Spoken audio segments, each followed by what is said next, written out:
My name is Nick Rhodes. I'm a clinical psychologist. I've worked for CNWL NHS Foundation Trust for 12 years. First of all in a psychology department, then as manager of a therapeutic day program for inpatients and day patients. But all that time I was developing a strong interest in the impact of the physical environment on the patient. It always seemed to me that if you welcome patients into a pleasant, friendly, attractive environment, then they will respond more quickly to your efforts to help them. My interest developed particularly through art and music, and I decided that I would start doing temporary exhibitions in the outpatients area in the ground floor of the unit that I was working in, the South Kensington and Chelsea Mental Health Centre. So we've done 20 or 25 temporary exhibitions of invited artists in that area now over the last 11 years. There are two directors of the Nightingale Project, as it's called, this project to improve the environment through art and music. Stephen Barnum and myself are the two directors.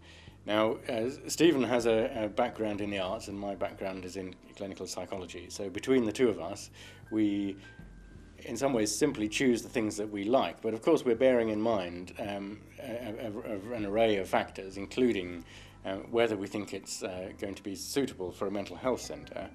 We have mainly used living artists. We've approached them and asked them to exhibit, which doesn't mean to say that that we restrict ourselves in style. For example, we have used Quentin Blake. He's one of Britain's foremost illustrators and is mostly known for illustrating children's books. But we commissioned him to do work for, the first project we did with him was for an older adults psychiatric ward. So he did pictures of older people enjoying themselves, and they do have a delightful, warm, compassionate humour running through them.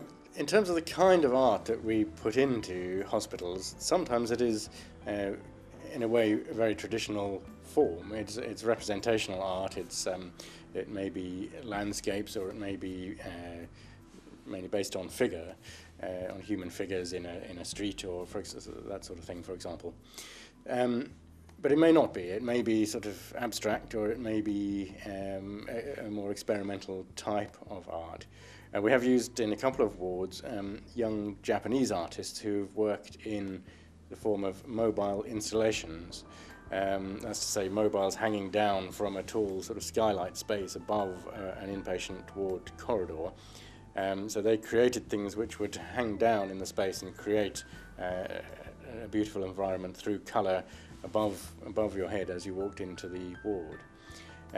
They created things that were shapes of birds or leaves or branches of trees, that sort of thing, to introduce shape and colour.